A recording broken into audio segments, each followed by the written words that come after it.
Uma boa noite, queridas amigas, amigos. É um prazer retornarmos aqui ao irmão Dalva, ainda mais num momento tão querido a todos vocês, em homenagem aos 69 anos de existência da casa, nesses 20 anos também de Semana Espírita do Irmã Dalva. Poder confraternizar nesta data os corações dos trabalhadores daqui, deste lado e do lado de lá, é um prazer muito grande para todos nós que trabalhamos para que a doutrina espírita possa entrar um pouquinho para dentro de nós. Qualquer dificuldade que a gente encontre na tarefa de divulgação da doutrina do Cristo, certamente a tarefa nunca está fora, a tarefa é sempre dentro de nós. As nossas imperfeições, as nossas dificuldades. E o primeiro a se valer de todo esse conjunto de conhecimentos, de informação e de luz que a doutrina espírita esparja por toda a humanidade, certamente somos todos nós.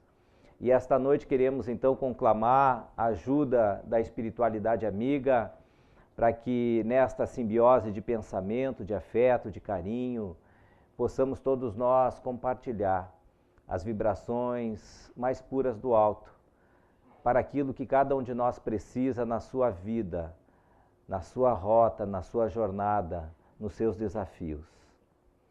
Meus queridos, esta noite quero trazer a vocês um pouco das reflexões acerca desse tema, superando o sofrimento. Quem de nós, não é mesmo, não passa por situações difíceis, situações que muitas vezes parecem ser superiores às nossas forças, em que questionamos a origem desse sofrimento, essas dores. Às vezes, em momentos mais sérios, até a própria figura de Deus passa a ser questionada diante de determinados tormentos. E hoje queremos entrar nesse estudo. Queremos abordar esta questão tão próxima de todos nós. Boa parte da parcela daqueles que se encontram aqui no Centro Espírita viram nesta casa a possibilidade de entender a causa dos seus sofrimentos e também a esperança de uma mão que se estendessem a fim de que esses tormentos e essas dores, de uma certa forma, cessassem. E nós vamos encontrar boa parte daquilo que vai fazer parte de nossas reflexões essa noite, como base dos nossos pensamentos, uma das obras da codificação. Uma das obras em que Kardec recebe da espiritualidade a orientação para que cuidasse com todo carinho. Era através desta obra que se inaugurava o caráter ético, religioso da doutrina espírita. Em 1864, Kardec então publica a obra O Evangelho segundo o Espiritismo. Essa obra é composta de 28 capítulos. O último deles é somente sobre preces.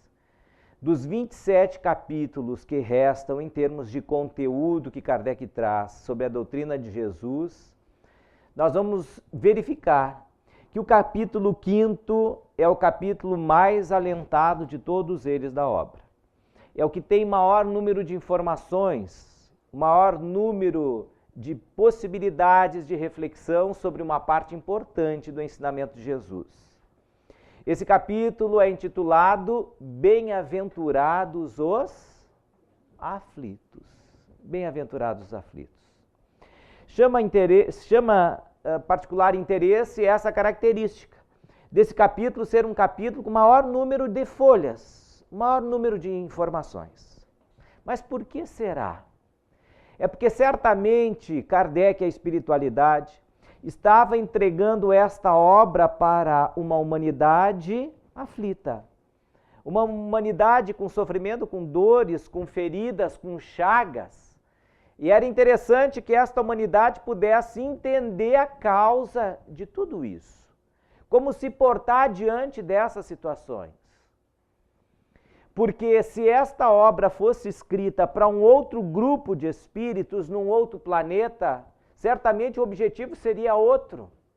O objetivo ao qual a obra se destinava e se destina é justamente para que nós entendamos a causa dos nossos sofrimentos, saibamos e consigamos superá-los, dando uma dignidade espiritual para todos nós, esperança no processo evolutivo, confiança no mundo de amanhã, mas entendendo também a causa pelas quais nos levaram a situações como essa, como o sofrimento e a dor, para que estas situações, sem que nós nos demos conta, elas venham a se repetir na nossa vida, fazendo eco em outros momentos da nossa existência, sem que a gente se dê conta de como poder barrar, superar, transpor estas dificuldades e que dificuldades são estas.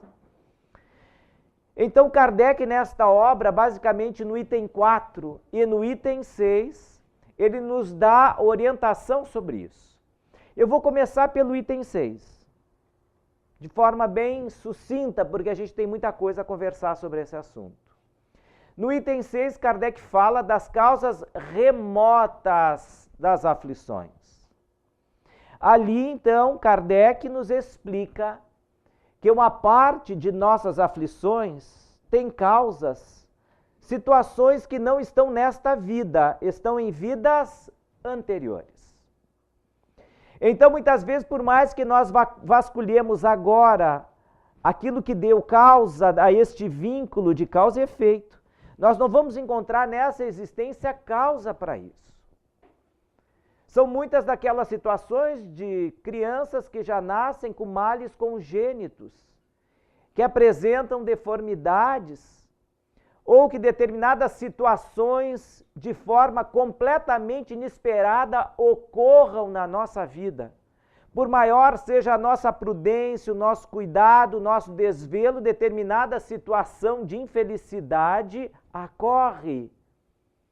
Seja um revés financeiro, seja uma situação mesmo voltada a vínculos afetivos, seja um filho que parte para o mundo espiritual antes de qualquer previsão e de nós imaginarmos uma situação como essa.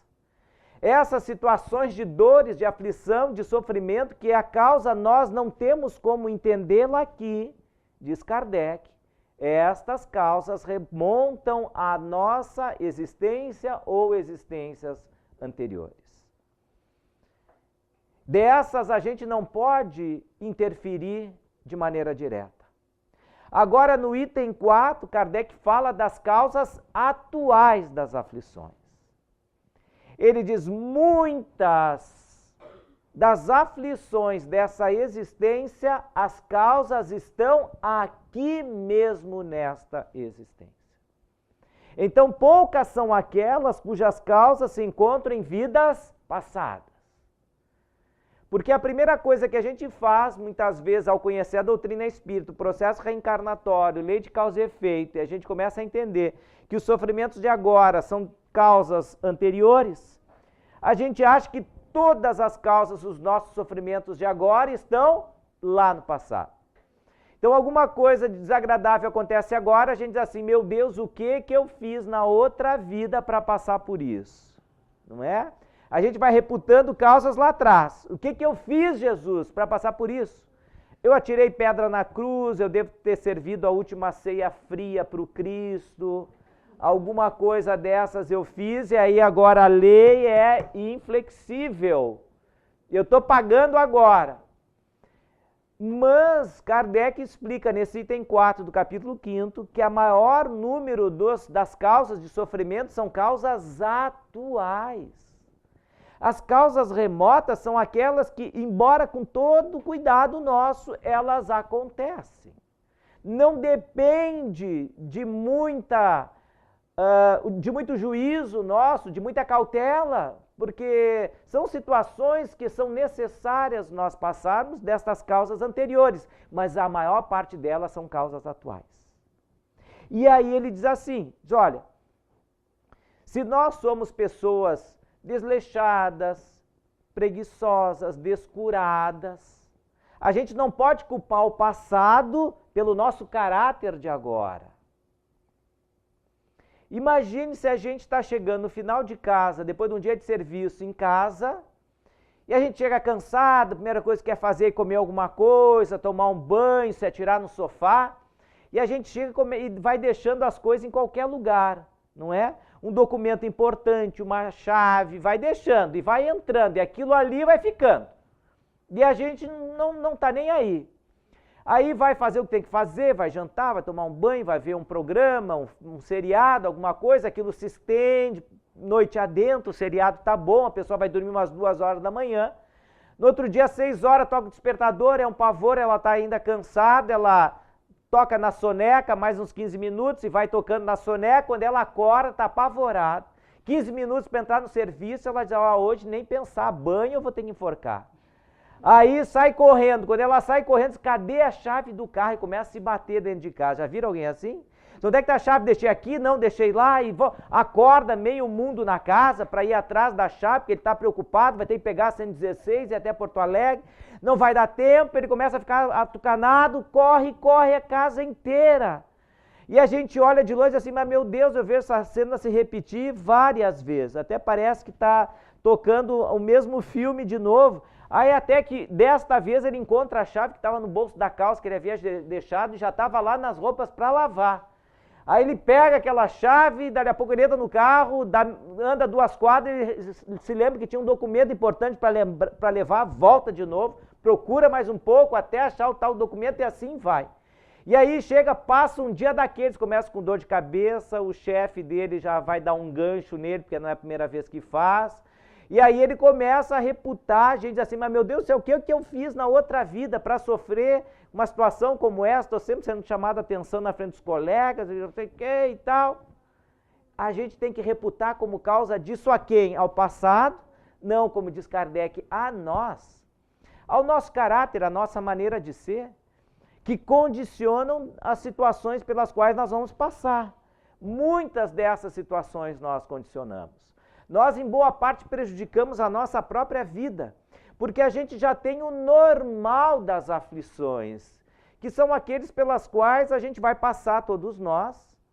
E o próprio codificador explica na obra O Céu e o Inferno que a causa das nossas aflições, em parte, repousa no nosso desconhecimento. Tudo aquilo que a gente desconhece gera uma certa aflição, não é? Quem vai trabalhar num determinado ambiente diferente de trabalho, que nunca teve essa experiência, aqueles primeiros dias são momentos de ansiedade. Quem eu vou encontrar pela frente? Quem é que vai ser o chefe, os colegas? Que desafio eu terei? Esse mundo competitivo, será que eu fico, não fico lá? E aquela coisa toda, como é que vai ser meu estágio? Como é que vai ser esta observação e avaliação desse tempo todo? Isso gera ansiedade. Quando a gente está esperando o primeiro filho, que ansiedade que é, não é mesmo? Olha, imagine quando não tinha nem a ecografia, né? A gente ficava tateando no escuro, o médico só ouvindo aquela coisa, o coraçãozinho está batendo, mas a gente não imagina como é que vai ser. Então depois veio a ecografia, já deu uma aliviada. Hoje tem a ecografia 3D, a gente pode ver até o rostinho da criança, o corpinho, pode imprimir numa impressora 3D e até as pessoas que são deficientes visuais podem passar o dedinho ali e perceber como é que é o formato do rosto e do corpo do bebê. Então isso vai diminuindo as nossas ansiedades. Eu me recordo quando a minha esposa estava grávida pela primeira vez, e esta ansiedade que é natural dos pais, eu já dizia para ela, olha, vai ter um dia em que as mulheres vão nascer com barriga de acrílico, para a gente poder acompanhar toda a formação do feto. Imagina que bacana, a gente pegar, dar uma olhada, já ver como é que está acontecendo lá dentro, está acompanhando aquilo, não é? Enfim, mas até lá, vejam, a vida é natural a sua aflição. A gente tem os desafios, isso gera uma certa tensão a todo momento, a toda hora. Mas acontece que nós pioramos isso. A gente faz determinadas situações que torna isso mais grave, pela nossa própria incúria, nosso descaso, os nossos caráter, comportamento. Eu me recordo uma vez que o Raul Teixeira comentava, ele professor universitário, aí estava chegando uma certa ocasião na universidade, final de tarde, início de noite, E ele viu uma jovem, ele disse assim, meu Deus, a aflição que aquela mulher estava, mas por conta dela mesma. Diz que ela vinha caminhando num salto alto, agulha, já é uma coisa difícil. No meio de paralelepípedo, aquilo então se torna quase que uma tarefa de gincana ficar em pé. E ela vinha tentando ficar em pé. Não bastasse isso, ela estava com um vestido que era um tubo. Sabe, um tubinho assim, desse tecido que estica.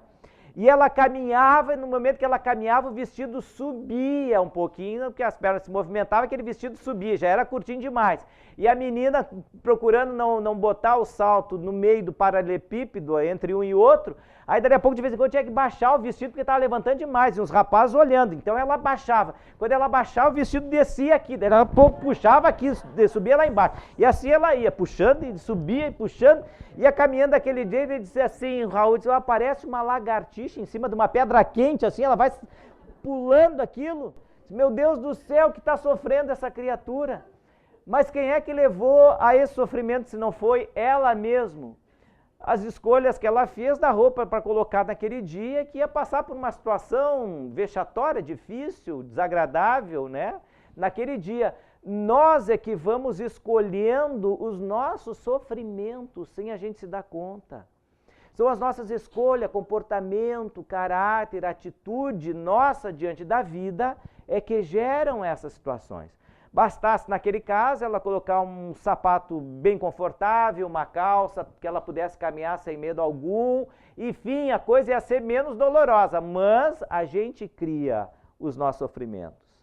E aí o problema são os outros que estão na volta, olhando, rindo, aquele paralelepípedo, quando não é nada disso. A gente que não está, muitas vezes, adequado àquelas situações. Então, nós criamos, muitas vezes, o nosso sofrimento. Vejam, há várias situações na vida nas quais nós, de uma certa forma, nos condicionamos a sofrer. O clima, por exemplo, se algum de nós não gosta do inverno e sofre no inverno, não vai adiantar de nada a gente sofrer por causa do inverno morando aqui no sul. Há necessariamente um período de meses do ano, que são necessariamente uns 3, 2,5, 3, em que vai fazer frio. Se a pessoa não gosta do frio, ela está escolhendo sofrer porque a natureza não vai mudar por nossa escolha. Tem gente que já, o inverno vai chegando, a pessoa já vai ficando sem humor nenhum, né? Fecha o rosto, fica brava, aquela pessoa já responde por monossílabos, já, sempre rabugenta, não é? E aí o inverno diz, meu Deus do céu, não chega perto da criatura, ele detesta o inverno, ele está sempre reclamando, é um monte de roupa, é frio que entra por tudo, pela orelha, pelo pescoço, pelos pés, e não há cirola que dá conta, e não sei o que, reclama, vai o inverno inteiro reclamando, é o nariz que pinga, resfriado, e aí vai, meu Deus do céu, o que eu fiz para sofrer tudo isso e tal, mas nós estamos escolhendo sofrer, porque a gente tem que procurar achar aquilo que de repente seja bom, naquele clima do ano, naquela certa estação do ano, porque a natureza vai se repetir, isso vão se repetir todos os anos. Aí a pessoa só começa a voltar a ter um sorriso quando a primavera vai chegando, então de novo, aí ela vai abrindo um sorrisinho de canto de boca, assim, mas daqui a pouco esse sorriso fecha de novo quando chegar o inverno do ano que vem. Quem é que escolhe sofrer? Nós, porque é da situação da natureza isso, esse processo cíclico, nós temos que nos adaptar a isso. A gente sofre também, no caso dos homens, se a gente escolhe torcer fervorosamente por um time, não é assim? Se a gente escolhe, assim, ó, eu sou torcedor daqueles fanáticos, então a gente está assinando uma carteirinha de sofredor. Vamos convir que a gente está. Porque se a gente vai botar a nossa felicidade em cima de um time de futebol, a nossa alegria em cima das cores de uma agremiação de futebol, a gente está escolhendo sofrer. Por quê? Porque quando o time vai mal, a gente sofre. Quando ele vai bem, a gente está alegre. Acontece que um time não consegue estar sempre bem, não é? Então, aqui no Sul, ainda a gente pode escolher sofrer 2 vezes. Porque a gente pode ser colorado e geralmente o colorado é antigremista também. Então ele sofre quando o time dele está lá embaixo, não? Quando nós estávamos na 2ª divisão, então era no inferno, era choro e ranger de dentes. Aí conseguiu subir, mas quando a gente está lá embaixo e o outro time está muito bem, a gente sofre duas vezes, porque o nosso está lá embaixo e o outro está lá em cima. Porque o que a gente quer que sofra, mas o outro sofra também, não é? Ou a gente bom e o outro sofrendo, melhor ainda. Mas veja, isso nunca acontece perenemente. Então a gente escolhe sofrer. Nós escolhemos sofrer. E a gente vai dizer que isso são causas remotas das aflições? Não. São causas atuais das aflições. É o nosso relacionamento com as situações naturais da vida. Aconteceu um fato com um astrônomo francês, Guilherme Le Gentil. Ele era astrônomo do rei Luís XIV. Então ele tinha uma situação invejável, um funcionário público de alto escalão, emprego garantido, um pesquisador dos astros reconhecido. E ele fez um estudo que haveria uma transição de Vênus com a Terra ali 6 meses desta data onde ele estava. E ele fez um projeto para o rei de fazer um telescópio na Índia, que era um lugar que melhor se poderia fazer esta observação quando Vênus ficasse alinhado com o planeta Terra. Aí ele poderia fazer a medição desse astro, uma série de tomadas astronômicas. O rei assinou embaixo, deu dinheiro, e ele saiu com uma nau só para ele, para carregar instrumentos e tudo, para ir em direção à Índia. Quando ele está saindo, e ele faz a primeira parada nas Ilhas Canárias, avisam para ele que havia irrompido uma guerra pelo domínio do subcontinente indiano entre Inglaterra e França. E que momentaneamente a Inglaterra estava ganhando aquela batalha e havia tomado conta de boa parte das cidades do sul da Índia. E que se ele chegasse lá em Pondicherry falando francês, fazendo biquinho assim, bonjour, comment allez-vous, le très bien, merci beaucoup, diz que iam cortar o pescoço, porque só ingleses iam estar lá. Aí ele resolveu não ir para lá. No meio do caminho ele voltou, já eram quase 6 meses, ele estava em alto mar, quando se deu a transição de Vênus com a Terra. Só que ele tentou observar isso em alto mar, mas não conseguiu, por causa das ondas, aquilo balançava e ele não conseguiu estudar nada. Mas ele tinha feito um cálculo que dali 6 anos aconteceria uma outra transição dessa.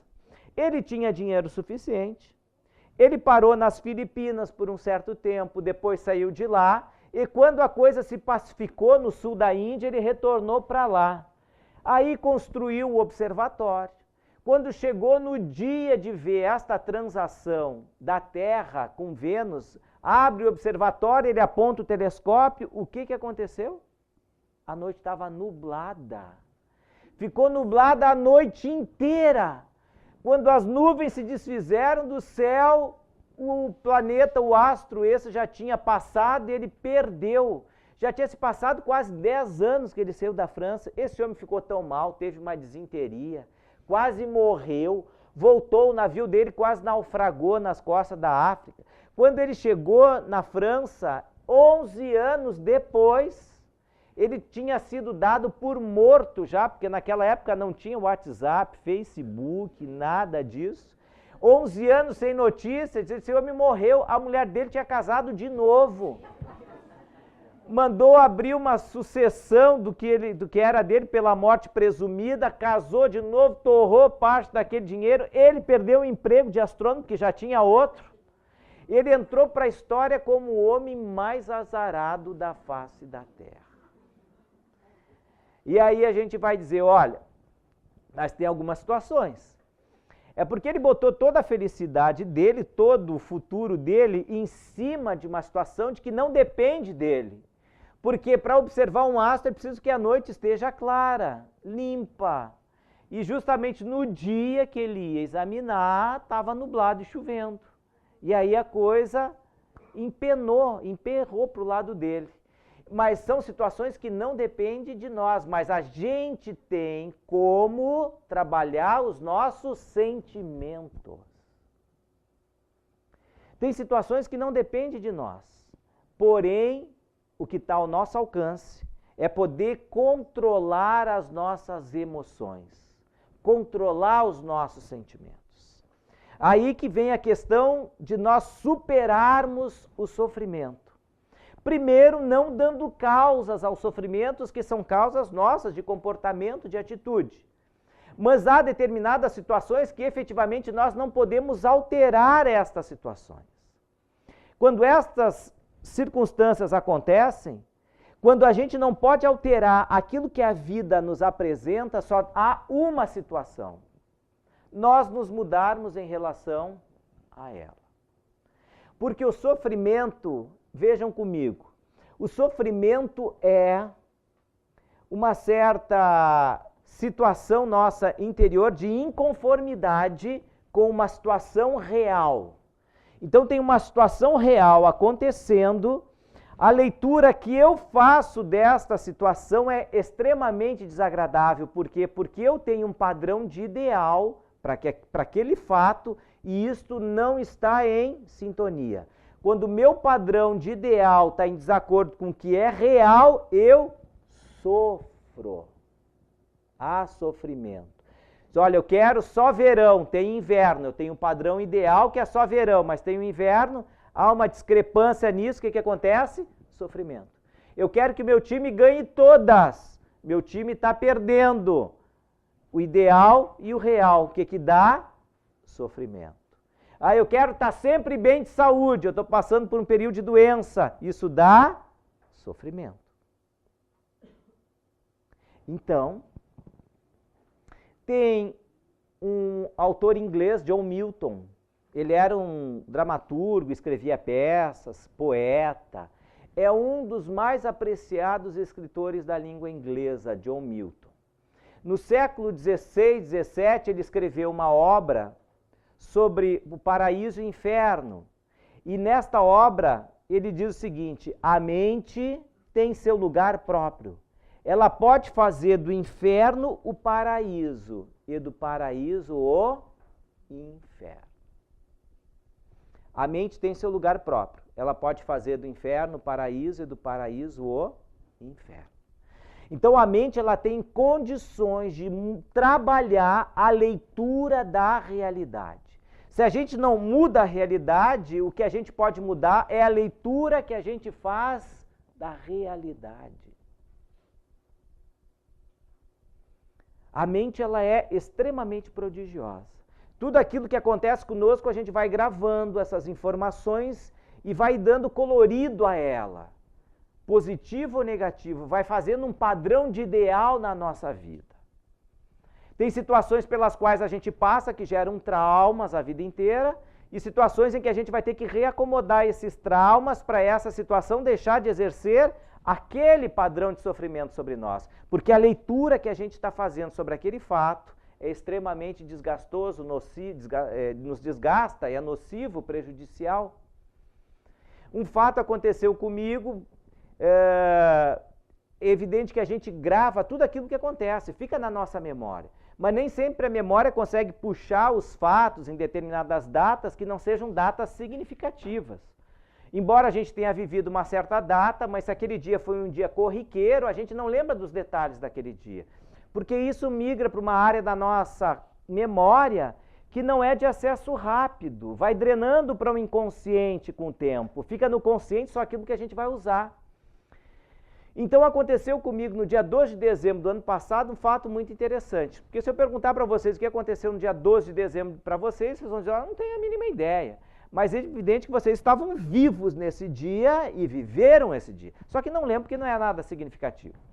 Comigo aconteceu uma coisa interessante. Foi uma segunda-feira, eu estava no Rio de Janeiro com a minha esposa, na casa de amigos, e a gente resolveu na segunda-feira do dia 12 de dezembro, visitar o Aquario, aquele aquário que tem na zona portuária, tem tubarões, arraias, a gente entra por baixo daquele aquário, vê os animais marinhos ali nadando naquela imensidade de água. Então a gente não conhecia ainda aquele lugar. Eu comprei ingressos para ir no outro dia, na segunda-feira de manhã, para as 10h30 da manhã a entrada lá no Aquario. eu imaginei que 1 hora e meia a gente se deslocaria da onde nós estávamos, que era no bairro de Jacarepaguá, no Rio de Janeiro, fica lá por volta da Barra da Tijuca. Eu digo, bom, da Barra até o centro, 1 hora e meia a gente chega. Aí, quando eu comprei os vouchers, fui conversar com o anfitrião que estava nos recebendo, disse para ele, Afrânio, olha aqui, ó, nós compramos ingresso para ir amanhã no Aquarrio. Segunda-feira de manhã, qual é o horário que comprou? Comprei para as 10h30. Ele botou as duas mãos na cabeça assim, Velocinho. Para tu ir daqui de Jacarepaguá até o centro, chegar lá às 10h30, tu vai ter que sair antes das 8 daqui de casa. Por que tu fez isso, rapaz? Porque não comprou para de tarde? Eu digo, não, para aproveitar o dia. Como é que eu vou comprar para de tarde? De repente tem que voltar de lá, é pior. Não, mas tudo bem, até tu vai lá, vai chegar, mas tem que sair antes das 8. Eu digo, antes das 8 da manhã para estar às 10h30 no centro? Mas olha, nem para ir a Taquara, numa quarta-feira à noite, eu levo mais de 2 horas. Como é que para ir dentro do rio aqui de Jacarepaguá para o centro eu vou gastar 2 horas e meia? Mas é preciso, porque segunda-feira o trânsito no Rio é um caos. E se tu decidir ainda ir pela linha amarela, que parece a mais direta, se tiver um acidente, aí que tu não chega lá, rapaz. Nós vamos ter que fazer praticamente uma tática de guerra para tu chegar lá. Eu me assustei. Como assim? Não, tu vai ter que fazer o seguinte, tu vai ter que pegar um dessas caronas por aplicativo, sair aqui de casa antes das 8, pede para ele descer no Shopping Novo Rio, na Nova América. Tu vai entrar na linha amarela, logo seguinte vai sair, tu vai ver o shopping, pede para descer ali. Não vai andar muito pela linha amarela. Quando tu descer lá do aplicativo tu atravessa a rua, pega o metrô, e aí tu vai até o Largo da Carioca. Vai cuidando, chega lá no centro. Aí tu sai de lá, tu te informa, porque daí tu vai pegar o VLT, Veículo Leve sobre Trilhos. Aí tu vai pegar o VLT, que foi construído ali para as Olimpíadas e tal, aí tu pega o VLT e tu vai parar na frente lá. Mas tu vai ter que fazer isso. Tu inventar de fazer uma coisa diferente, vai dar problema. Eu digo, meu Deus do céu. Tudo bem, vamos lá. Acordamos no outro dia cedo, antes das 8, o aplicativo, a carona que ela chegou por ali, descemos no Shopping Nova América, comprei os bilhetes do metrô. Quando eu e minha esposa atravessamos a roleta do metrô, eu senti que dali para frente eu havia perdido o controle sobre a minha vontade. Era um povo que tinha na frente, meu Deus do céu. E aquele povo vai te empurrando, tu não tem mais escolha. Dali para frente, tu diz assim, não, eu quero ir naquele comboio, tu não quer nada, é onde o povo quer ir. Tu tá sob o domínio da massa. Eu só cuidava, dizia para minha esposa, vamos segurar um ao outro aqui, não vamos nos perder um do outro, daí sim é o caos. Agora vamos deixar onde o povo quer ir. A voz do povo é a voz de Deus, a vontade do povo é a vontade de Deus, deixa levar. Oremos com fé e sigamos com esta turba. E assim nós fomos, aquele pessoal foi e nos empurrou para dentro de um comboio daqueles, não era o que a gente gostaria de entrar, mas enfim, entramos, as portas se fecharam, lá dentro amassado do jeito que estava, e eu controlando ali as paradas. Não, nós temos parado no Largo da Carioca, tinha umas 16 paradas aí pela frente, aquilo foi andando, teve uma hora que me deu vontade de coçar a minha canela, eu levantei a perna para coçar. Quando eu fui baixar, cadê o lugar do pé que já tinham ocupado? Para vocês terem ideia, a quantidade de gente que teve. Foi só eu tirar o pé do chão, o outro já ocupou. Eu tive que ir com um dos pés levantado ali, me apoiando, não conseguia achar lugar para apoiar aquele pé. E quando chegou na estação do Maracanã, o povo que a gente estava decidiu descer no Maracanã e a gente não queria.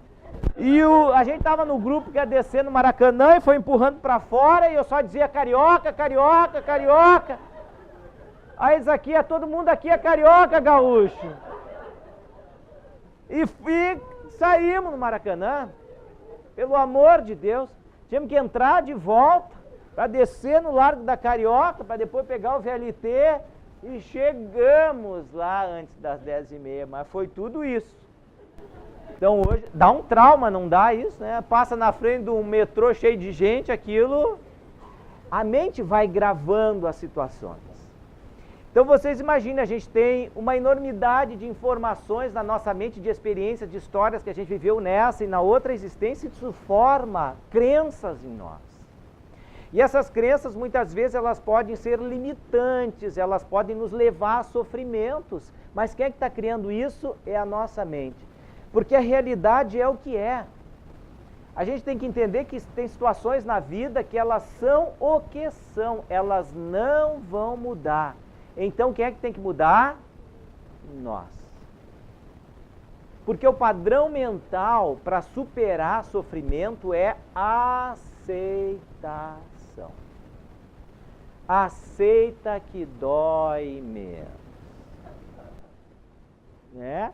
É o padrão mental para superar o sofrimento. Porque se tem uma situação que ela é irremediável, e ela já se instalou, ela é real, a única coisa que nos compete agora é trabalhar as minhas emoções, porque o que é real não vai mudar. Se a minha mente continuar brigando com aquilo que é real, eu quero que se instale o meu ideal no real, a gente vai sofrer. E são várias as situações assim. Por exemplo, a gente tem o primeiro filho, como eu falei, toda aquela ansiedade, nasce o filho, aquela coisa maravilhosa, a gente educa, cresce, fica um grande. Dali a pouco começam já a escolher os afetos deles para caminho logo adiante constituírem a família deles. Mas de repente, aquele filho que a gente deu Nescauzinho para ele, comidinha já servidinha no prato, que a mamãezinha deu todo o carinho, era o douradinho dela. Dali a pouco ele encontra alguém que não, ela, a mãe, não gosta muito. Ela bota o olho na criatura e diz assim, meu Deus, isso vai trazer um sofrimento para o meu douradinho. Pobrezinho, ele não merecia isso. Dali a pouco ela começa, eu não criei o meu filho para isso. Essa jarará, essa dissimulada, esse rostinho disfarçado. E aí ela começa e vê que o menino está cada vez mais interessado, tem muito carinho por ela, ela começa a querer abrir os olhinhos dele e começa a jogar contra. E quanto mais ela aperta, mais ele se aproxima. Quanto mais ela fala dela, mais ele se apaixona, não é assim? E a mãe começa a entrar em desespero. Porque daí o menino vai dando cada vez passos mais largos a concretizar aquela união e a mulher, a mãe vai ficando desesperada, criando sofrimento. Aí traz o nome da criatura para a casa espírita para ver se ela toma rumo. Deixa os caminhos do meu filho em paz. E não adianta. E ela começa a brigar, gerando sofrimento para ela, sofrimento para o filho. E às vezes ele escolhe, aí mesmo que ele escolhe ficar com ela, aí casam, e daí que eles não visitam mais a casa da mãe mesmo. E pior, daqui a pouco eles podem ter um filho e a avó nem vai poder ter contato muitas vezes com o filho por causa disso, porque ela criou isso. E ela vai dizer que não foi o problema, não é ela, não, o problema é a coisa. Ela não diz nem o nome. Não é, porque isso é um fato que é real. Quem é que não está aceitando a situação que é real somos nós. Eu tenho meu ideal, que não concretizou no real, gera sofrimento. Se eu mantiver essa atenção, eu vou sofrer. Se eu acirrar essa atenção, eu vou sofrer. Então, o padrão mental é a aceitação. Porque a mente tem o seu lugar próprio. Pode fazer do paraíso o inferno e do inferno o paraíso. Será que a gente tem dúvida desses poderes fabulosos da nossa mente? Vocês já ouviram falar do efeito placebo? Já, né? O efeito placebo, para aqueles que não conhecem. Placebo vem da palavra latina que é placere, que quer dizer fazer bem. Então, os médicos, as pessoas da área médica que trabalham na descoberta de medicamentos para determinadas doenças, perceberam com o tempo que tem pessoas que são bastante sugestionáveis aos tratamentos. Pessoas que em determinados testes tomavam medicação inerte, que não tinha valor terapêutico nenhum e ficavam boas. Mas como é que alguém que toma água pode ficar boa, que toma uma medicação de farinha fica boa? Porque ela acredita que está tomando a medicação para a sua cura. E essa pessoa se cura, independente da medicina explicar. Não tem explicação, porque ela está tomando farinha e ficou boa. Então eles chamaram isso de efeito placebo. Por quê? Porque a mente humana é capaz de gerar toda uma estrutura de reação e resposta bioquímica interna para gerar a cura. A mente da pessoa está fazendo isso, olha que maravilha. É por isso que Jesus, a gente leu há pouco tempo aqui, os trabalhadores da casa, fazendo a abertura dos trabalhos, uma passagem de Lucas 8,48, em que ele diz, olha, a tua fé te curou, para uma senhora que estava com problema de hemorragia intensa. E para muitos ele dizia que ao encontro de Jesus tocavam neles, a tua fé te curou. É o efeito da fé. Se a pessoa tem fé que vai se curar. E eles perceberam que esse efeito placebo tem aumentado ano após ano, década após década. Hoje, os testes têm determinadas áreas de doenças em que é comum a cura com placebo em torno de 30% a 40%. Hoje os testes é feito assim, o duplo cego, como eles chamam. Eles pegam, vamos testar a medicação para asma. Então pegam pessoas com asma e fazem dois grupos. Uma vai tomar o placebo, a outra vai tomar a medicação testada. Só que nenhum grupo sabe qual é que vai tomar qual delas. Por isso, duplo cego. Uma delas sabe que vai tomar o remédio placebo. Mas os dois são totalmente iguais. A mesma cápsula, com a mesma cor, tudo. O pozinho é o mesmo, só que um é farinha e o outro tem o princípio ativo que está sendo testado da medicação. O que eles observam? Que esse aqui que acha que está tomando a medicação, mas está tomando o placebo, tem cura de 30% a 40%. Então os testes hoje têm que levar em consideração isso. Se aquele medicamento que está sendo testado deu um percentual de cura praticamente igual com outro grupo que estava com farinha, é porque esse medicamento não tem resposta terapêutica clínica nenhuma. Efeito placebo. Mas há também o efeito nocebo, que é o contrário, que é de fazer mal. É aquelas pessoas que leem a bula e tem todos os efeitos colaterais que está ali. Não tem pessoa que é assim? Eu tenho uma prima que ela é assim, ela lê a bula, diz ali, enjoo, ela já começa a enjoar. Insônia, não dorme à noite. Ela vai ter todos, dor de cabeça, ela vai ter tudo aquilo. O que está fazendo isso? A mente que faz também. Porque eles também fizeram testes e comprovaram cientificamente que existe esse fenômeno nocebo. Eles deram para as pessoas assim, olha, esse líquido aqui tem lactose para pessoas que eram intolerantes à lactose e não tinha lactose. E as pessoas tomaram, tiveram náusea, diarreia, como se estivesse tomando lactose, mas não tinha água. É porque a mente fez aquilo. Agora, para cair da cadeira, vocês já ouviram falar de cirurgias placebo? Existe cirurgia placebo. Ou procurem lá naquele que sabe tudo, né? O Google. Diz que até quando a gente já não se entende mais, a gente já não sabe quem a gente é só botar o nome da gente ali que a gente recupera a nossa identidade. Se a gente já está meio perdidão, quem eu sou, põe o nome da gente ali recupera até a identidade da gente.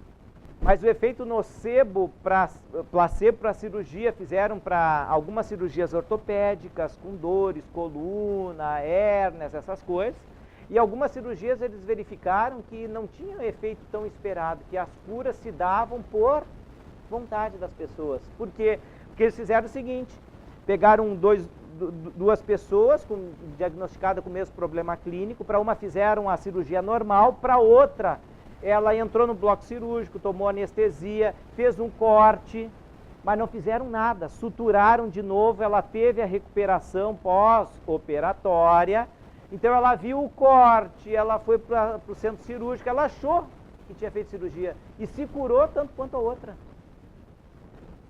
A mente tem seu lugar próprio.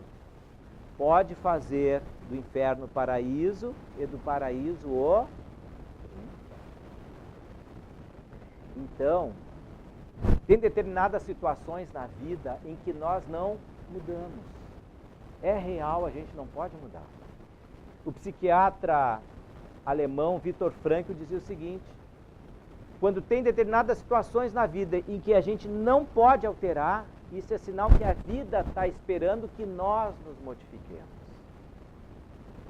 Então, o padrão mental para superar o sofrimento diante dessas situações é a aceitação. Porque da aceitação nós vamos fazer daquele inferno o nosso céu. O que é possível fazer é superar. Aquela moça que está de namoro com o nosso filho, e depois está noivando e não é bem o que a gente gosta, mas a gente tem que aceitar. É a escolha que ele está fazendo. Isso deve ter um destino maior que os uniu. Vai ser talvez uma trajetória difícil para ele, mas ele vai crescer e aprender por isso.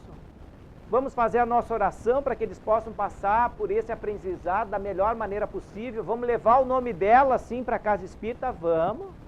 Mas para pedir que ela tenha amor, que o filho tenha compreensão, que os dois possam ter harmonia, que eles possam aprender na jornada e que nós também desenvolver afeto. É o padrão mental da aceitação quando uma situação não vai mudar. Então nós é que mudamos em relação a ela.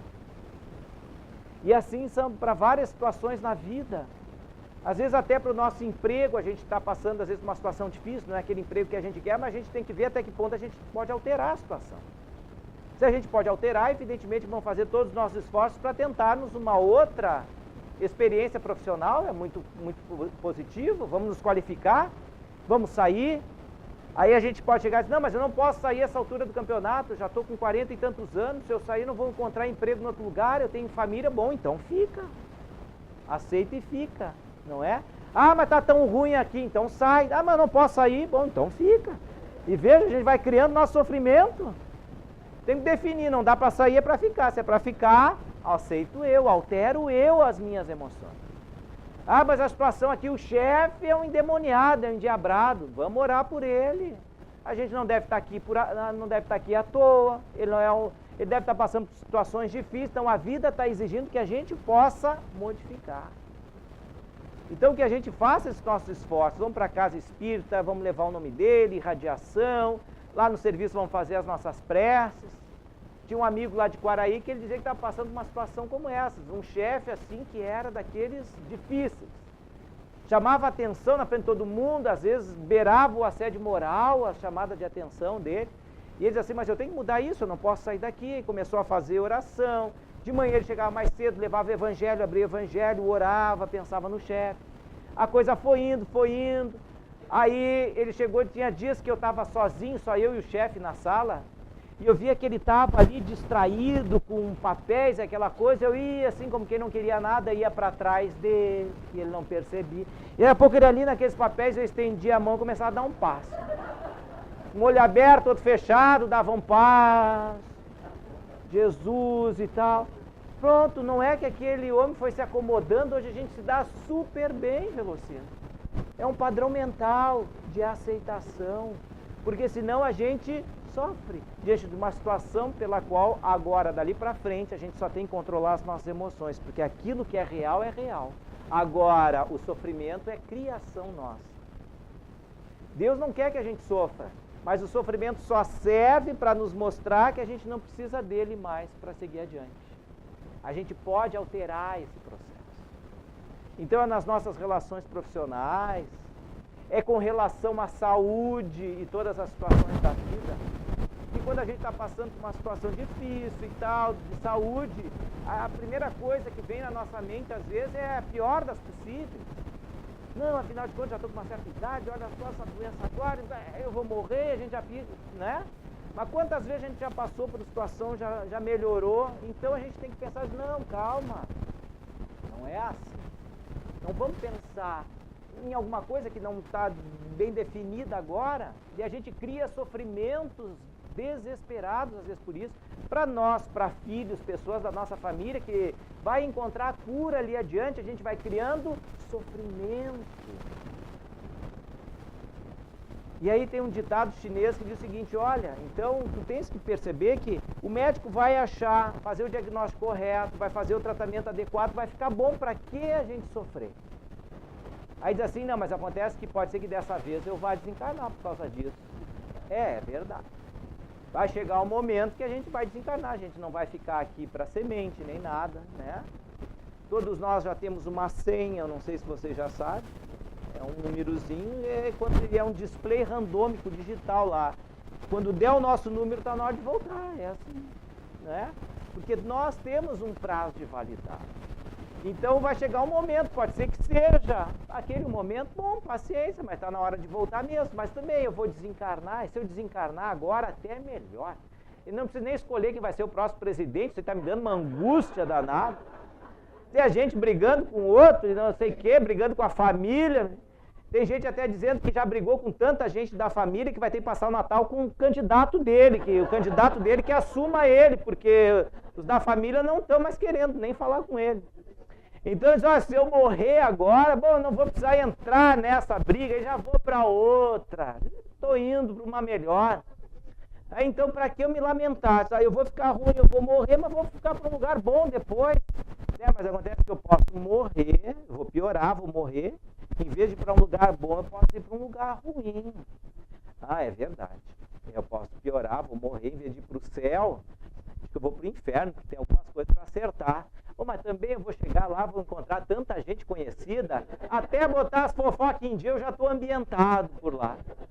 Então vejam, a gente cria isso, sorri e deixa passar. Não cria aquilo, um padrão mental de sofrimento, que é a nossa mente que está criando este inferno. Inferno. Então a gente vai aprendendo com o tempo a lidar com a vida, a lidar com essas situações. Tinha um palestrante, já desencarnou, o Jerônimo Mendonça, chamado o Gigante Deitado. Ele era tetraplégico, falava de Jesus, falava do amor, falava da felicidade em cima de uma maca, Brasil inteiro. Então as pessoas olhavam assim, mas como é que esse homem nessa condição fala do amor, do bem, da felicidade, com tanta amor, com tanto brilho nos olhos? E aí ele era uma pessoa que tinha tornado essa situação dele muito pequena. Ele era muito mais do que aquele corpo transitoriamente ali com falta de condições de dar mobilidade para ele, mas a mente dele podia ir aonde quisesse. A mente dele podia fabricar o seu céu, o seu inferno, ele havia aprendido isso. Então, por mais que ele fosse provocado, que as situações adversas acontecessem, ele já tinha um padrão mental de aceitação daquilo. Aconteceu uma certa ocasião que ele estava no interior do estado dele, a cidade onde ele morava, uma cidade pequena. E aí, quando começou o filme, colocaram a maca dele no corredor, porque é o único lugar onde ele podia ficar, e não podia ficar sentado em nenhuma daquelas cadeiras, pela condição dele. Então colocaram a maca no corredor, dali uns 15 minutos de ter começado o filme, entrou uma jovem e veio da rua correndo, a pupila dela, como estava pequenininha, não conseguiu abrir suficientemente para pegar a claridade, pouca claridade daquele ambiente, e acabou tropeçando na maca do rapaz sem ver, esfolou o joelho dela, caiu no chão. Essa guria, quando se levantou com uma raiva e olhou e reconheceu ele, que era da cidade. Aí ela explodiu, disse assim: seu aleijado desgraçado, aonde eu vou na cidade, tu tá, seu desgraçado. Se eu vou na praça, tu tá. Se eu vou num jogo de futebol, tu tá. Se eu venho no cinema, tu tá também, feliz. Diz que ele olhou para ela e respondeu assim: mas minha irmã, que culpa eu tenho se tu não para em casa? Não tenho culpa. Vejam que é. Ele já criou esse padrão mental da aceitação, ele estava bem com ele mesmo, não eram os outros que ia fazer o inferno dele, ele sabia que ele era capaz de criar o paraíso, olha, eu devolvo para ti, isso eu não quero. É assim, a gente cria esses ambientes. Tem também o humorista brasileiro, Geraldo Magela, que é um deficiente visual, e que ele faz troça da própria condição dele de deficiente, né? E aí ele brinca com aquilo, ele ganha até o seu sustento com isso. Ele é uma pessoa alegre porque ele mostra para nós que é possível superar o sofrimento, as dificuldades. Ele conta o seguinte, olha, às vezes a gente está num lugar público, começa a ouvir as pessoas acham que a gente é cego e surdo também, né? Começam a falar, falam alto até, demais, e eu ouço cada coisa que são coisas, joias, assim. Ele diz que às vezes ele está sozinho e ouve as pessoas dizendo assim, está vendo aquele ceguinho lá? Uma vez eu vi duas mulheres conversando, assim, está vendo aquele ceguinho lá?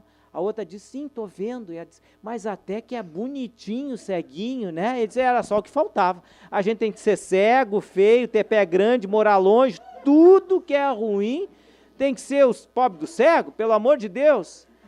Mas aí algumas pessoas começam a chegar perto e tal, vê que a gente está ouvindo, eu falo e tal, daí daqui a pouco começa a puxar conversa com a gente, e vê que eu tenho aliança no dedo esquerdo, aí começa a perguntar para mim se a minha esposa é normal, porque eles acham que a gente é cego, a esposa é cega, a família, a filha, aquela coisa toda, não é assim? Aí pergunta assim para mim, a tua esposa é normal? Ele diz, não é normal, ela já vem com roda de liga leve, anteninha de teto, um sensor touchscreen no painel, ela é super equipada, não é normal não. E ele brinca, vai brincando.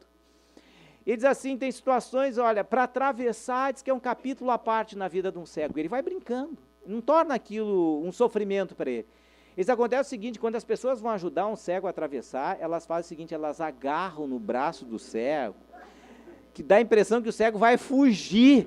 Então pega o braço do cego com toda a força, esse cego vai fugir, e vão puxando a gente para cá, puxando a gente para lá, chega a dar hematoma no braço da gente, mas o cego só quer atravessar, pelo amor de Deus. É só deixar a gente colocar a mão no ombro, a gente já está treinado para isso. Se a pessoa correr, a gente corre, se ela parar, a gente para, se ela agachar, a gente agacha, se ela pular, a gente pula. O ombro diz tudo. Mas não, as pessoas agarram o braço da gente de um jeito. É interessante, umas vezes me levaram, assim, me atravessaram uma avenida, me levaram num canteiro central, tinha mais um outro tanto para atravessar, a pessoa me largou ali, perguntou, você vai ficar por aqui? Só não tem uma árvore com uma casinha em cima? É aqui que eu moro. É claro, né? Isso é cada pergunta, dizer. Se uma vez eu estou esperando para atravessar e nada de chegar uma boa alma do Irmandalva lá para me atravessar, e o tempo vai passando, eu já estou atrasado, se é o primeiro que esbarrar em mim, eu vou me grudar e vou atravessar. Daqui a pouco esbarrou um cara, ele se grudou no cara e começaram a atravessar. Começaram a atravessar a carro freando, xingando os dois. Eles sentiam uns carros passar correndo na frente, aquele vento na frente, vento atrás, e iam, paravam, e xingavam, e iam, buzinavam, e foram indo a trancos e barrancos, e ele conseguiu chegar do outro lado. Disse, meu Deus do céu, estou vivo. Se tocava nele mesmo, eu vou agradecer, embora tenha sido uma travessia um tanto quanto... quase kamikaze, eu vou agradecer a criatura. Chegou e se virou para o cara e disse assim, muito obrigado por ter me ajudado a atravessar. Ele só ouve do outro o seguinte, eu que te agradeço. Ele diz assim, tu que me agradece, por quê? O outro disse, porque eu sou cego. Você era um cego levando o outro, imagina a situação que era. Aí que ele entendeu aquela coisa, vai, para, um tentando ajudar o outro. E ele fala isso e dá risada. Por isso, meus queridos, está em nós a superação dos sofrimentos, daquelas situações em que a gente não tem condição de mudar, a realidade é o que é. Quando a realidade não muda, e nós sofremos por isso, a vida está nos convidando a mudar em relação a ela, a aceitarmos aquela situação, a fazermos daquele nosso inferno o nosso céu. E nós temos força para isso, a gente tem conhecimento para isso. Na última das hipóteses, a gente ainda tem, para sustentáculo de todas as mais difíceis situações, a presença e a confiança de Deus na nossa vida. Que nada se nos apresenta sem a necessidade do nosso aprendizado e crescimento. Então que Ele nessa hora, com a nossa fé, possa estender a sua mão e nos dá a condição de juntos atravessarmos esse momento difícil, fazendo daquele inferno o nosso céu, mudando a nossa maneira de olhar o mundo. E aí, como disse o poeta, e a luz do glade erguido dá em minha face calma. Cheio de Deus, não temo o que virá, pois venha o que vier, nunca será maior do que a minha alma. Venha o que vier, meus queridos, nunca será maior do que a alma de vocês. Muito obrigado, feliz aniversário, irmã Dalva, feliz aniversário, codificador. Muito obrigado.